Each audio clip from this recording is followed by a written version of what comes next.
Hi everyone, welcome to this reading. I have my crystal ball off to the side. I will be scrying throughout this message. If you're new to my channel, my readings are a little different. If you're turning, welcome back. You know how we do if it doesn't resonate with you. If you're forcing the story to fit, arguing with it in any way, just leave it behind for the people who it's meant for.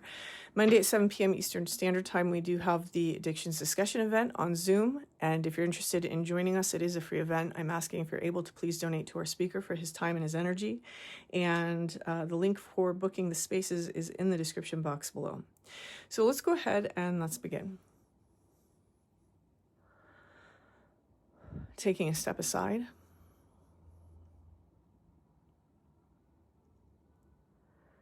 And allowing spirit to pass through me. Opening up to receive information.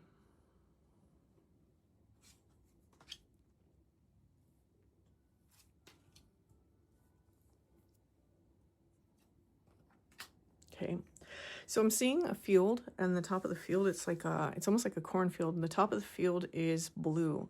Now, I'm hearing instead of corn, I heard maze, and I feel like that word's important, almost like somebody has felt like they've had to go through mazes inside of their life. But now there's something about actually being able to feel that there's an abundance or there's some sort of harvest that's about to come in. And I feel it has something to do with the color blue. And interesting, because I did pick a blue deck, and oh, I got it. And it feels a little bit like with this color blue, blue can be like emotional spaces, psychic spaces. This is feeling a little bit like those of you who resonate with being from, starseed, or those of you who resonate with being from the cosmos, or just being a cosmic being in general, or being a spiritual being in general. And it's giving me this feeling of I finally discovered something, or I finally figured something out, and this is about to bring in some sort of harvest or abundance into your life. There's a forest on the other side of the field. I heard don't go there yet. So when I'm moving through this field, it feels like there's like this golden river, and I'm seeing it sideways, but I feel like it actually goes up and down. And so some of you may have activated, whether you know it or not, you may have activated your, I think most people would call it your Christ consciousness chakra. And for some of you, they're showing me two. One's the Earth Star. So maybe you've been working with grounding and rooting in that Earth Star energy, and you've accidentally activated this one that's above you. Or maybe you've activated the one that's above you by tapping into something higher, and you've accidentally tapped into the one that's below you. This is like one light switch turns the other light switch off. You know what I mean? It's something like that, or like they both turn each other on simultaneously, and one affects the other. I could have just said that. One affects the other. And there's this feeling that, how did this happen? Oh, okay. So it's like my eyes were looking up the whole time, and I realized that what I really needed was to look down. So that might mean all kinds of things. That might mean that, you were looking for like, everyone's like love and light, and now you're realizing that you had to go into the darkness. For some of you, it might mean that you were so focused on spiritual things that you needed to learn to pull your eyes away from the stars and tend your own garden, and to look to earth and look at your life. But there's definitely this change in focus where we were focusing so high up that now we're focusing somewhere down into the middle world, so to speak, or maybe for some of you more underworld energies. And depending on if this blue for you is emotional, or if it's kind of that more cosmic realm, it's like we had to learn to connect to, we are the bridge, like our minds are the bridge between heaven and earth, and that's what we've had to learn here. Okay.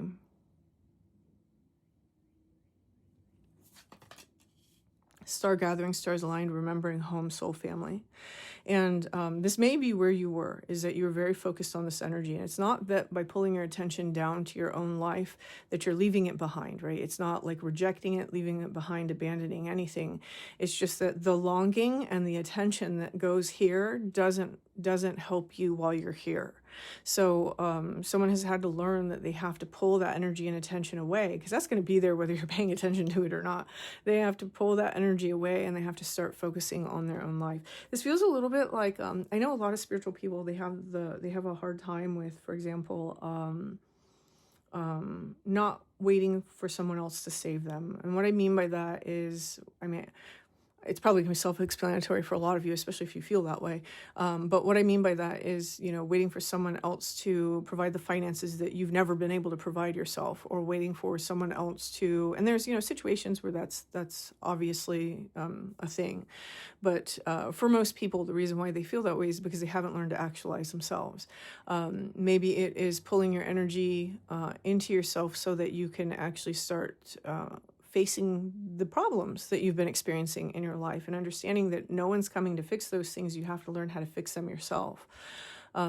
Waiting for someone to save us can look like needing someone to fulfill our lives, right? Needing someone to be like our other half, because we haven't learned how to be a whole on our own. And what that essentially does is it basically takes a person and it places the responsibility that they have of being the responsible adult. And now all of a sudden they have to be responsible for us as well. And, that's fine if we're talking about a parent or, when we're children, but as an adult, we have to be responsible for ourselves. And that's a tough lesson that I feel like someone has had to learn in order to be in the energy that I'm reading today. So let's see. Okay, let's take these two. And we have the Hierophant, so it's a lesson on how to mother yourself. How can you mother yourself? The power to loose and the power to bind. We all have that power within us. We have the power to kind of focus our attention elsewhere and become ineffective in places within our life, or to it's almost like allowing something to naturally cauterize. And we also have the ability to focus our attention onto that and allow it to bloom. And someone here has chosen to allow their life to bloom here. It had to happen mostly within the emotional spaces, holding emotional space for the self, and really paying attention to our own life, what we deserve, what we should have, not necessarily what other people should provide us. And I do want to make a little bit, I do want to have a little bit of, no, I don't want to, no, okay. I was going to explain that a little bit further, but I actually feel that in explaining it, it loses something. So let's see. Okay, let's talk about this. So what this is really actually, let's talk about this, the Lovers. Okay, there we go. For some of you, you may have struggled with codependency in your life, because that's the codependent energy, right? What I just described. And you may have struggled with codependency. You may have really relied on a partner to be more than, what any partner should have to be for you. And especially if you were, for example, expecting mother-like qualities from your partners rather than a partnership, which is equal. So, there's myriads of ways that we do that, right? I can't think of anything off the top of my head, though. Expecting people to be there too much when they have their own lives that they also have to tend to, or expecting people to give everything up. We see that a lot for example, people that want other people to make more space when they have children. Or we have people that, want other people to take care of their children when they're not like married, or they're not super committed yet. It can manifest in all sorts of ways. Again, I feel like there's just too many ways for me to even describe that or cover it. But what this is talking about here is basically like pulling our eyes away from some other space, working on our life, self-mothering, taking our energy away from placing responsibility on our lovers. And sometimes this can be our friends too, just because I'm not necessarily reading that just as lovers. What I'm reading it as is the alchemy card. And our friendships, the people that we interact with, they all alchemize us. And there's a process of alchemy that's naturally happening here when the lovers card shows up in one of my readings. I am feeling that the other side, the talking in tongues, is important. So some of you may be someone who, for example, you really resonate with like light language. I normally don't have that show up in my readings, but it's showing up today, so some of you may. And I'm hearing that I actually need to turn this around, because I was just supposed to talk about this, and then we're going here. Okay, some of you, it's a little bit of a feeling of, I'm seeing like I dream of genie here. There's like a genie who's come from a lamp. So some of you, that may resonate for you. Maybe you are wishing for something. Maybe you realize that you were just wishing your whole life for something in like the love arena, or something from a partner, and you're realizing that you have to give those things to yourself. If you have an absence of things inside yourself, you will probably attract people that have an absence of things inside of them as well. And if you're trying to attract somebody that's healthy and whole, you have to make sure that you're healthy and whole. I do think that this crow here is pretty funny. He's been ha, ha, ha, the whole time I've been sitting here, and he's got this golden aura. So again, we have this gold color that's showing up, and it's like as he has this gold color, he's able to form his own direction, and he understood that his direction was here. It was to mother the self.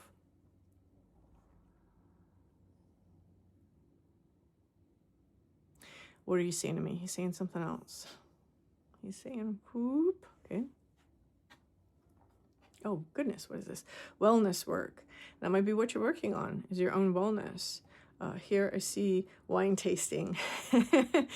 Some of you, you may be finding that you're getting a taste for actually spending time alone, or you're getting a taste for flexing your earth muscles and seeing what you can actually accomplish here. I like this because there's this energy here of like taking something that once seemed so like, oh God, this is scary and this is like begrudging, right? This is begrudging work. And taking that and being able to enjoy it for once. Like, oh, no, I can do this. I think that someone has learned that they have actual skills that they didn't realize that they had before, or they're learning new skills that they didn't have before. It feels a little bit like I didn't know that I was able to accomplish all these things. I never had the support that told me that I could. I always had support that maybe always beat me down, whether it was friends, family, loved ones. And someone's realizing, no, I can do this. And I do deserve this. I think that some of you, I'm seeing this pink box. It's almost like being able to chisel away the corners of this box in order to understand that you don't have to stay within that box. Oh yeah, it feels a little bit like, see how the blue is inside that box? It's almost like I had to stay inside this box, otherwise everyone would have been disappointed in me. So whoever this message is for, I don't think we've had people that were very supportive of us in our life. And this is kind of telling me that someone's understanding that with or without their support, I deserve the best. And as I said in a video a long time ago, I'm not going for good, I'm going for great. And I think that's what someone's doing here, which is why you're going to wind up having this like abundant sort of harvest inside your life. I heard everything in its season, and right now you may still be growing in some ways. I think that some of you are at the end of that story and you're starting to see that abundance or that harvest come in, whatever that harvest is. I keep saying abundance just because of the pairing of the gold, but it could be anything.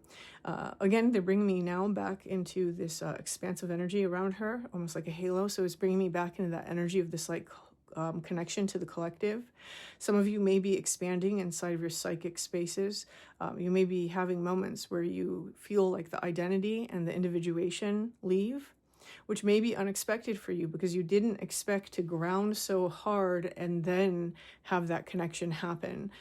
I actually think that's a healthier way, because a lot of times one of the reasons why people will go chasing like ego death or that like cosmic connection is because they're running from their lives, they're running from their problems, they're running from themselves. And in turning and facing and working through your life, you've made yourself a stronger person. It's like you've donned that warrior energy, that stability, that now from that stable center, as you work towards expanding that consciousness of yours, and rediscovering the consciousness of yours, I should say, because you're remembering yourself, and somehow it's not just remembering home, it's remembering yourself. In fact, this story you may feel like this is just a story now as you're having that expansive energy. But in grounding yourself, what you've done is you've essentially done it with responsibility. It's not coming from a place of woundedness. It's not coming from a place of trying to avoid something. It's coming from a place of, I've actually gone through the classes, I've actually done the lesson, and now I've actually graduated, rather than skipped class and had somebody take the test for me. I don't know why it's coming out that way, but it is. All right, and then here, the Hermit. Yeah, you definitely had to go inside. You definitely had to consult yourself and do some major work inside the self to make this happen. I love that this crow's inside of a tree with that lantern. It's like, because it's throwing light on all these like little branches and all the nooks and crannies within the bark. It's like I had to sift through the bark of my life. I had to see what was hidden there. I had to peel back certain layers. And in doing that, somehow it improves the health of the individual. It's like all the energy that was there that was stuck and trapped. I stopped thinking that I could do it this easy way that maybe everyone talks about, and I realized that the only way to actually do it is by doing the work. Okay, cut. Okay, cut. And then one more. And this is what you essentially have done. You've aligned your life. You've aligned your life. You realize that you could only clear out the stuck energy. You could only have the life that you want if you turned around, you looked in the mirror, you faced yourself, you faced your reality, and you aligned things.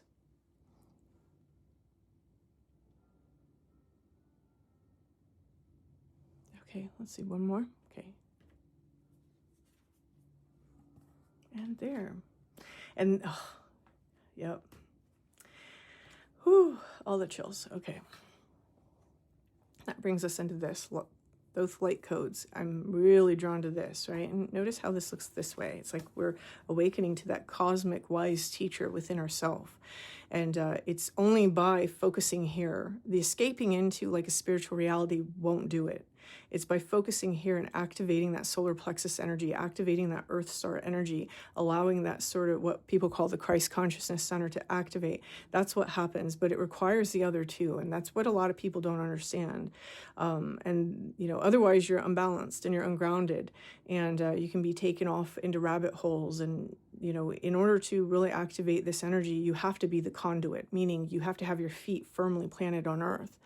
And this is why we're born here. This is why we're part of Earth. This is why our collective consciousness is part of that Earth star. That's the other piece of the equation that a lot of people are missing. And here, this is your light initiation. This is your great teacher awakening. It's not a teacher that's outside of yourself. It's a teacher that's inside. And, you know, the true guru is the guru that's inside of you. So I love this. This is amazing. Whoever's message this is, like, I love it. You have both like this goddess and god energy coming through. There's like this balance that's taking place. You even have the lovers kind of reflecting that alchemical process. You have this aligning of your life happening, and this, you know, the grand lesson showing up. And it feels like a start of a new journey. It feels like if I were to guess about something on the other side of this forest, it would basically be living a very effective life. Living a very effective life because now you have access to your own inner teacher. So whoever's message this is, I wish you the best of luck with this. Feel free to like the video, and until next time.